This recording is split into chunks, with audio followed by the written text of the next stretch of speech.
Florida is the western part of Fort Lauderdale. So we are very, very close to the Everglades. In fact, we're the last city before you. We're right in there. We are about 20 minutes away from the Miami airport and Miami in general. So, we're basically a suburban part of Fort Lauderdale, South Florida. Great. So how old are y'all as a club? How long have y'all been around? The club started in 1986 on December the 18th. So we have celebrated our 36th year. Okay, great. And are y'all a morning, noon, evening? When do y'all meet? Are you hybrid? Are you in person? What? So we are a morning club. We have been meeting since 1986 at 7:30 a.m. every Thursday at the same location, which is the Weston Hills Country Club. About 2 years ago, we decided, 2 or 3 years ago, actually, 2020, we started a satellite evening group that is also going very strong. Great. Wasn't sure if I heard something. Okay, so you've got a satellite club. How many are in the satellite club? We have 38 members in the satellite club. Okay, and do they meet every week too, or? No, they meet twice a month. Once is for a meeting, and the other is more of a social, but it's also on Thursdays. And so if I remember correctly, looking back at that historical growth chart that Mike showed us, you had a jump in 2020. Is that the same year that the satellite club formed? That is correct. So we started about the satellite in 2019 and started like the latter parts of 2019, of course, not knowing what was about to happen. But yes, that is when the satellite started with about 12 members at the time, and we've been able to grow it since. To 38 now in just 2-3 years. Okay, that's great.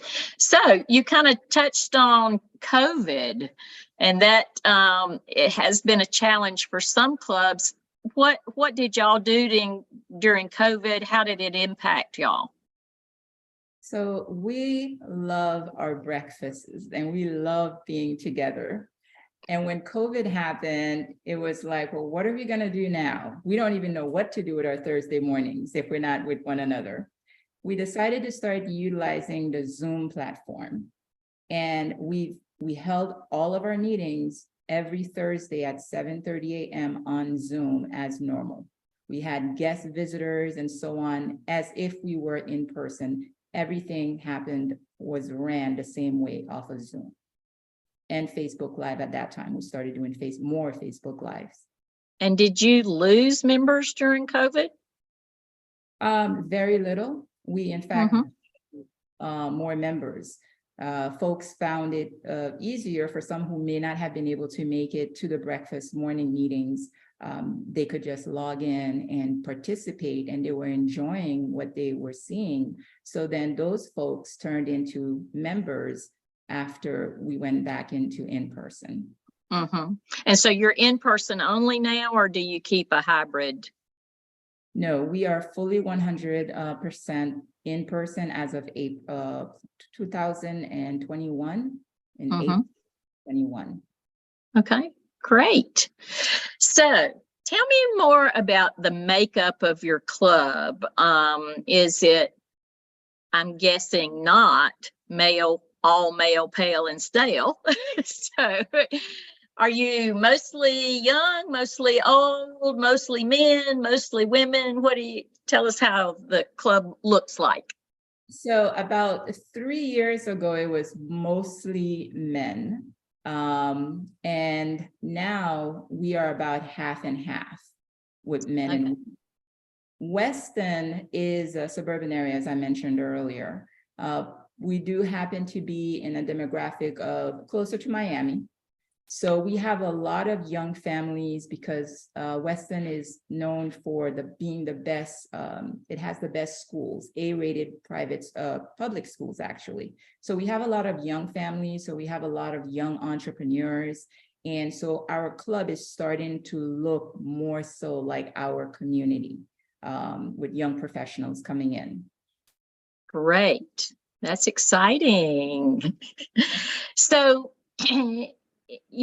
clubs all have different cultures. Some clubs are, maybe formed around the idea of service, or maybe they formed primarily for networking, or maybe they've grown up together and now it's all about the fellowship. What's kind of the culture of your club? The answer to that and anything else you can kind of share about gives us a little perspective of what your club is like. Yes.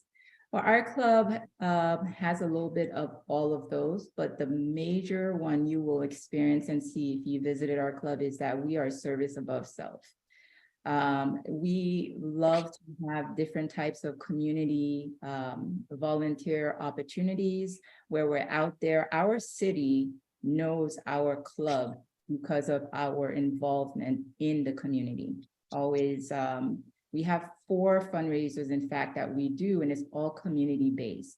Our charities, whenever they have something that's happening, we are present, we're there. So we are signing checks and we are helping in that sense, but we are also very involved and engaged. So we are definitely a service club. We love to have a lot of fun. I'm sure if you ever jump on our Facebook and whatnot, you're like, these guys are always throwing some sort of a party, but it's usually a service aspect to that. We're celebrating, but we're raising funds for charities. So we sort of do a little bit of everything, but service above self, that's us. I remember when we talked earlier, it sounded to me like you had something every Saturday to do that was Rotary, either family of Rotary or a service project or whatever. So it does sound like y'all are heavily engaged. What's your attendance looking like these days? I know there's been several clubs have kind of lamented that they can't quite get everybody back. And it's a problem in the workforce as well. So do you have the same attendance that you did before COVID? We are actually experiencing higher attendance. We're to the point where we might have to open the other side of the room of where we meet. A lot of the same folks are coming out. Very few of our members are staying away. So our attendance is every week we're packed. Wow. Okay, so now I want to know, why is that? What are you doing that is getting members to come? So the year's theme for us is we are family. And that means a lot to us as a club, me as a president. If I do not see someone, and I was membership, just a little background, I came into the club about 5 years ago and I immediately went into membership. It sort of is my thing. I love to greet people. I love to make people feel welcomed. And I did that for 2 years. And though I'm president, but membership chair still in a way. So whenever people come, we have our members that are lined up at the door, ready to greet them. Make sure that they take them in and let them know, just make them feel welcome. Membership is really huge on that. So people, they feel welcomed. And then we offer them different opportunities to volunteer. And that attracts folks, and they see the genuine sort of love that we have with one another and the things that we're doing that we're excited about, the way that we want to help out the community. And they take that and they're like, you know what, I want to be a part of this. I don't know what this is just yet, but, tell me what I need to do. So we're building excitement, enthusiasm in serving. Great. So I had someone ask me this weekend at our pets. His comment was, every week the meeting is kind of just the same. We come in, we have an invocation, we say the pledge, we have a program, we eat, we leave, it was really kind of asking, what can we do to liven things up? And when we talked earlier, it was interesting to me to hear what your content of your meeting and how you run the meeting and who all's involved is interesting. You want to share a bit about that? Yes.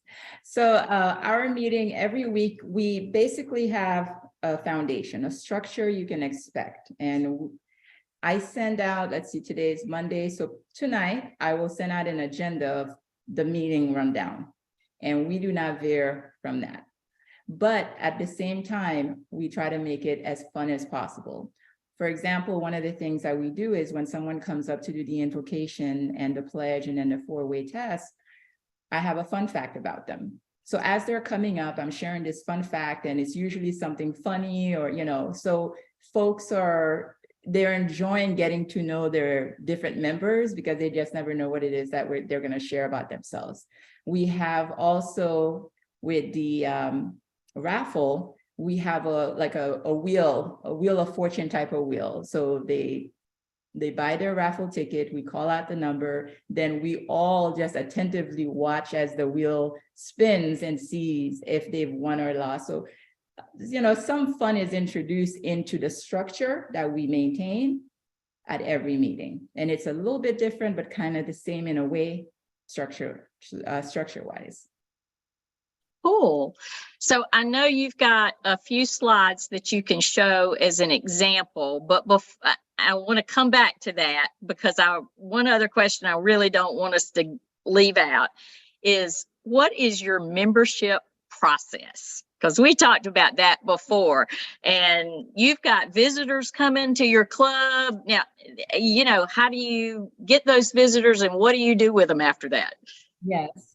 So firstly, I will say that public image is something that we've stepped up a lot. And that is with our Facebook or social media, Instagram. There's even all the social media, we have them. So our public image is made up of a committee. We have the chair and the committee members, and each committee member handles one of our social media accounts. And so they're responsible for making sure it stays active. We've definitely had some folks come in and said, oh, we saw you on Facebook, or we saw you on Instagram, or whatever the case. The other thing is now with membership. We do have a membership chair, co-chair, and membership committee team members.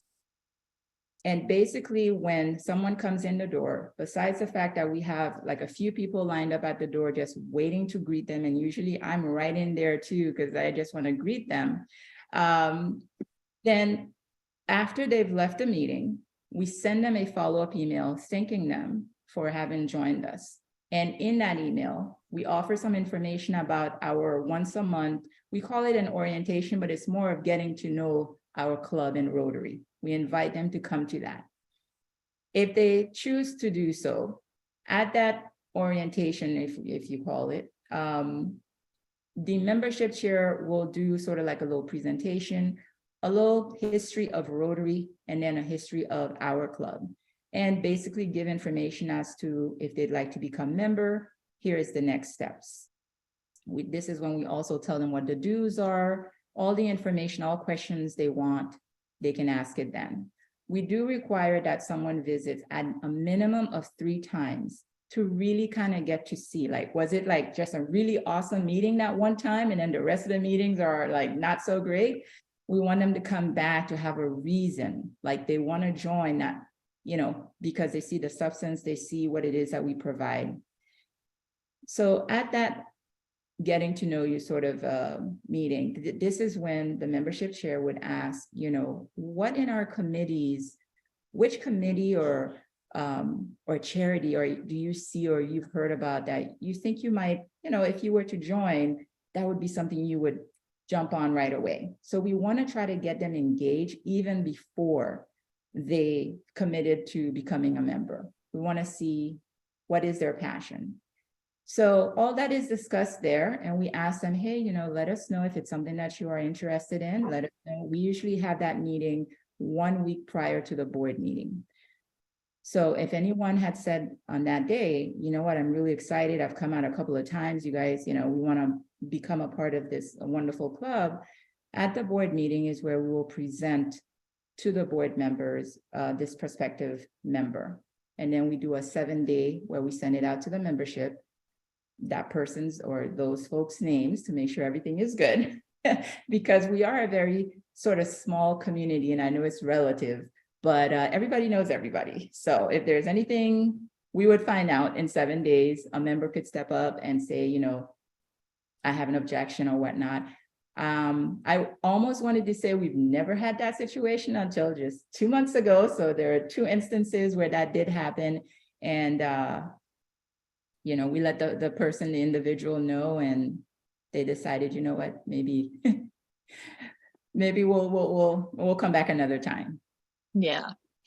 So what, is there any one particular thing that you think attributes to your success, the club's success? Because you've got consistent, probably greater than moderate, but consistent growth over time. Why do you think that is? When people walk into our club, I've heard they're excited of all the things that are happening, but they also see a process. They see that we are, as you said, consistent in what we say. We say we are a service-oriented club, and they see that we're doing that in the community. And so we will attract people who also want to take part in their community. Right. Yeah. That's great. So I'm mindful of our time. Share your screen just so folks can see a little bit about you have PowerPoints that go with your meetings. Of course, you're a large club, so it's probably very necessary, but you don't have to go into a lot of detail, but I thought it'd be interesting if you just kind of scrolled through and maybe shared a couple of things that you do with that. Sure, I'll be happy to. All right, so this is basically the PowerPoint that I actually used at our last meeting. So on a Monday or Tuesday night, I'm usually creating the PowerPoint for the upcoming meeting. So that will be my homework tonight or tomorrow night. So this was last week's, and we always start with a welcome. The invocation and the pledge, as I mentioned earlier, we have a different member. This is one of the things in the ways that we're able to highlight a member. We wanted to get our members engaged and seen and heard and appreciated. This is an opportunity to do so, and also to get to know them with some fun facts.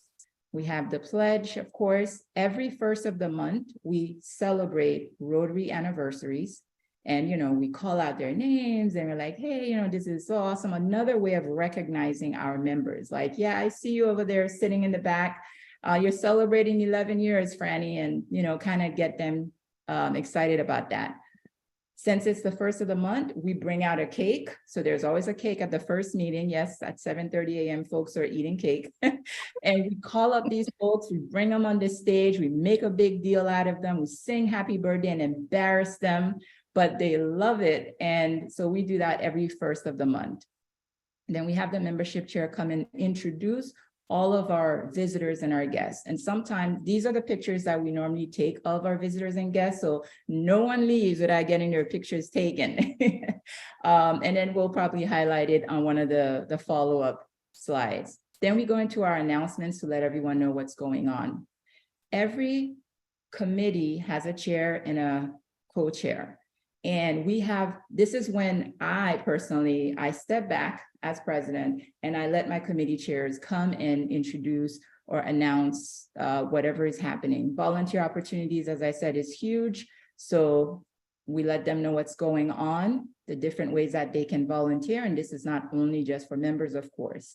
I mentioned that we have a satellite club. So it just so happened that that Thursday they were meeting and they too have a speaker.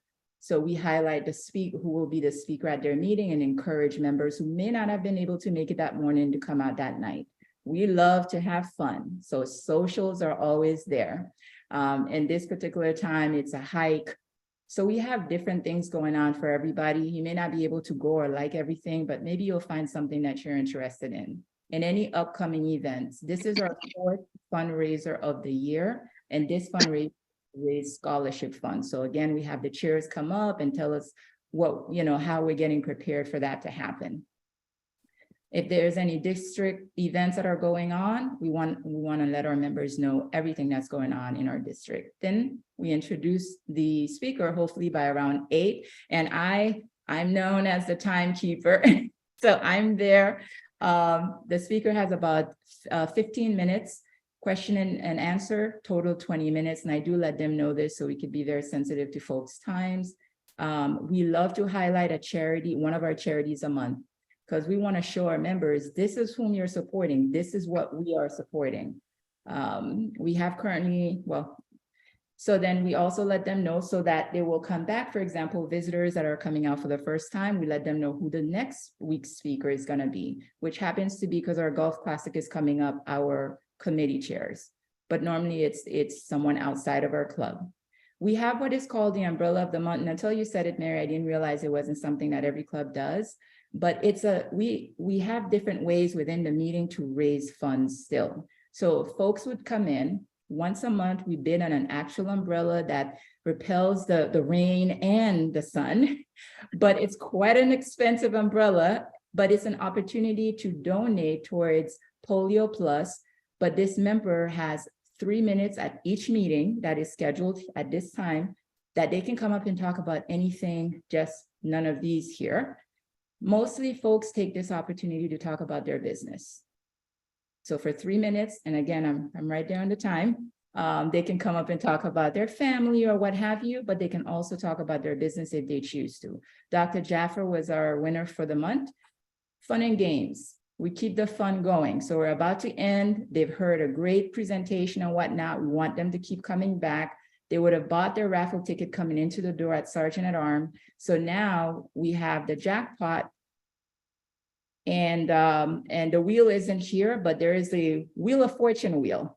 So once their number is called, everyone is like, oh my gosh, will they win? And it's fun. I quite enjoy it. I enjoy it. Then we have Happy Five. It's you come in, you're happy, you want to tell us about it, fantastic. Drop a $5 in the basket. That is going towards foundation. So there are 2 opportunities we're creating to continuously raise funds for our foundation or Polio Plus. This is when the line comes in and everybody, they want to share. This is great because we're family and we're talking about each other's wins and whatever we might be happy for. And I usually share a quote of the week as I have the person come up to do the 4-way test, and we end it at this point. This is how the meeting is basically run for each meeting. Just the information might change a little, but that's pretty much what we try to do in about an hour. Yeah, so I remember asking you, what time did you really start the meeting? Because I'm kind of accustomed to there's that 15 minutes where people arrive and eat, and then there's the program that might take 45 minutes total, announcements and speaker and all. But you take a full hour. Do I remember that correctly? Yes, we take a full hour. I start promptly at 7:30. I'm ringing the bell. Of course, as many presidents might experience, it takes a moment to get everyone to actually find their seats and so on. Usually around invocation, out of respect, it'll shush down a little bit, but yes, at 7:30, and I do try to end by 8:30. Unfortunately, it doesn't always happen. But what I have noticed is that folks aren't leaving necessarily. If I go over a little bit, they're still engaged and they stick around, but I do try to end it by 8:30. Great, thank you. And so you're showing an example now of your newsletter, and you can just scroll up through that. It pretty much replicates what you had as your program slides. All of that information is kind of in the information, but lots of pictures. So very interesting. The newsletter is for members, but it's also for any of the visitors that have come out, any of our sponsors. So this is another way of engaging folks to want to come back or keep up to date with what we're doing. Great. Thank you so much, Edwina. This has been wonderful information. I see in the chat, we already have somebody that wants a copy of your slides so that they can get those ideas and share with others. And so does anybody else have a specific question for Edwina or something they'd like her to expand on that maybe I didn't ask or want more details? Mike, do we have any questions? I would be curious the quarterly dues, if she doesn't mind sharing what their club charges for quarterly dues. Okay, Edwina? Not a problem with, so our quarterly dues for the morning club is $290 a quarter. Our satellite, because they do not provide meals and they meet twice a month, really one meeting and the other is social, is $100 a quarter. Great, thank you. That's wonderful information. Who else might have a question? Mary? Yeah, Greg? I don't have a question. I just want to say that was excellent, Edwina. I'm very impressed. I think I met you at Pets and you impressed me then, and I'm impressed again. So thank you. Oh, so nice to see you again, Greg. Thank you. Likewise. All right. Anything else, Mike? Is there Yeah, another Jennifer question? has a question. How is your newsletter distributed? Is it online or distributed via email? So the newsletter comes through the DACDB, and it's attached to our website and our newsletter. So everything is interconnected with DACDB. And when we send it out, we email it via email to everyone, actually, our members and our sponsors and visitors. So JD also had a question about the PowerPoint. What do you use for formatting? JD, add a little bit more to that, if you would. Yeah, your backgrounds are beautiful. I mean, do you like something like Candu or Pixabay, or what do you use? Those are beautiful formats. So I will say that one of the gentlemen that is in our public image, that's his specialty, so I cannot take credit for that. But we use Google Slides. That's Google Slides right there. And some of the pictures are from Deposit Photos. That's where the photos are coming out of. And Google Slides, that's a new one. Kathy? who puts the newsletter together for you? Is that a member or is that done professionally? It is done professionally by a member. That is his specialty, but again, he does it through the DACDB, and then it connects it to our website, as well as our emails and everything. Yes, but he puts it together. It's honestly, it's a skill, and we're very grateful for that. I saw there was another question that popped up, but I didn't catch it. Mike, did you? Edwina, what's your vocation?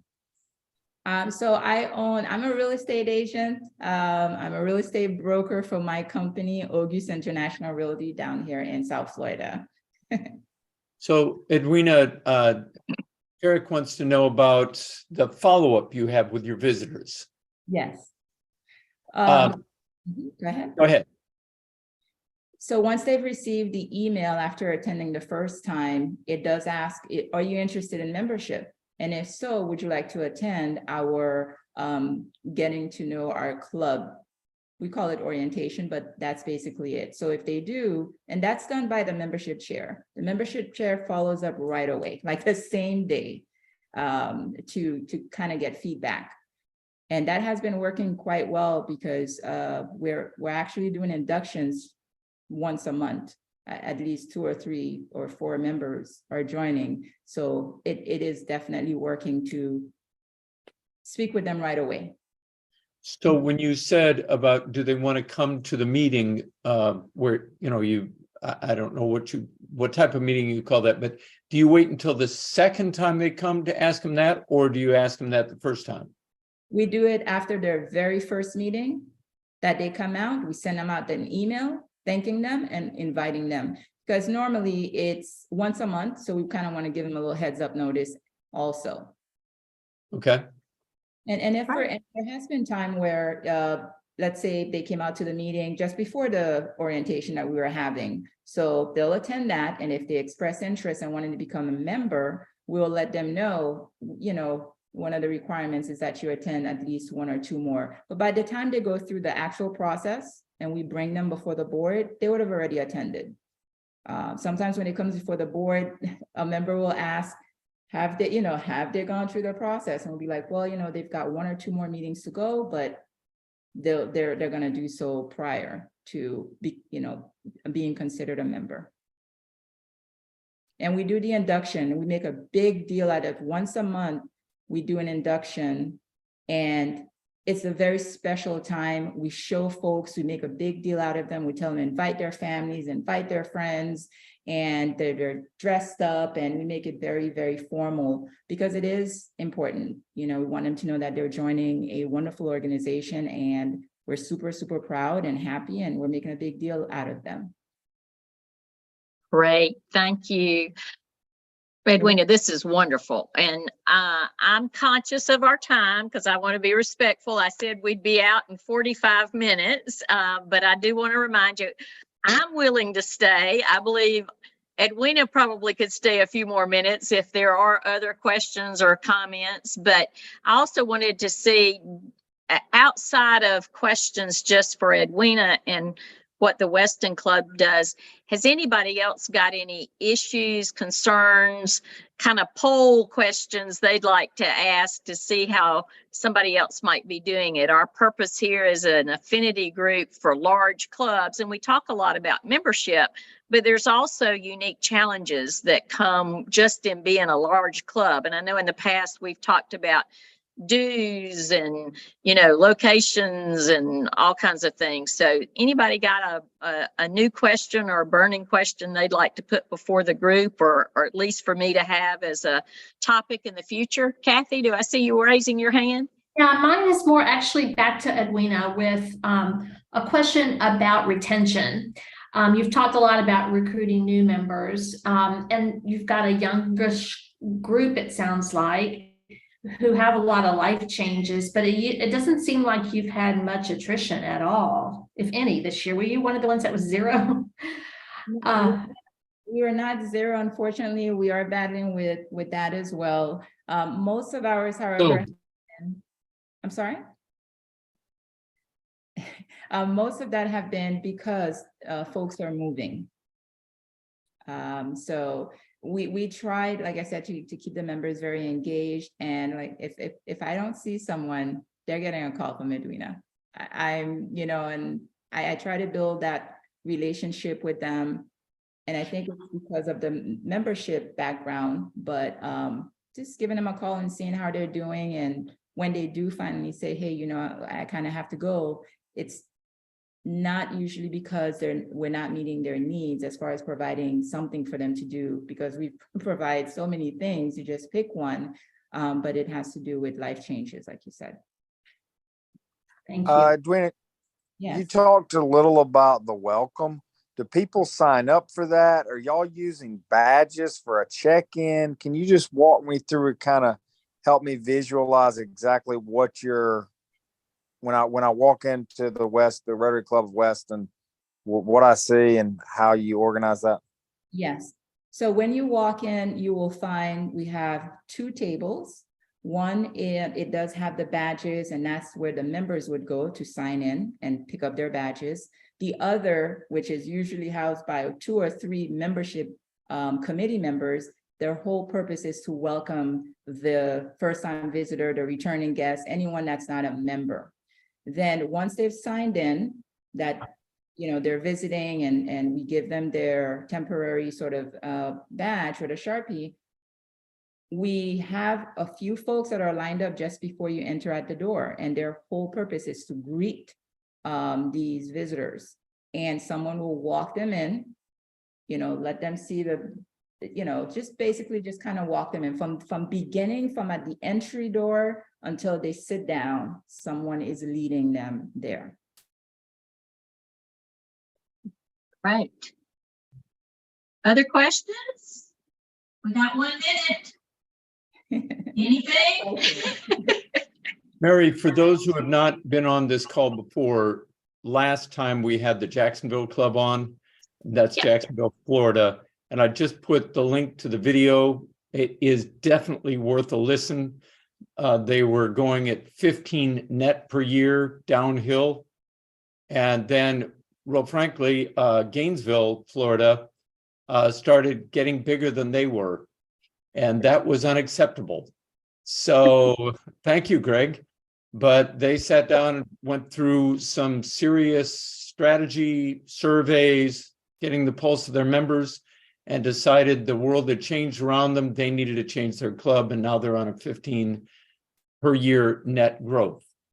So that's there in the chat. If you want to listen, it's extremely concise on what they did.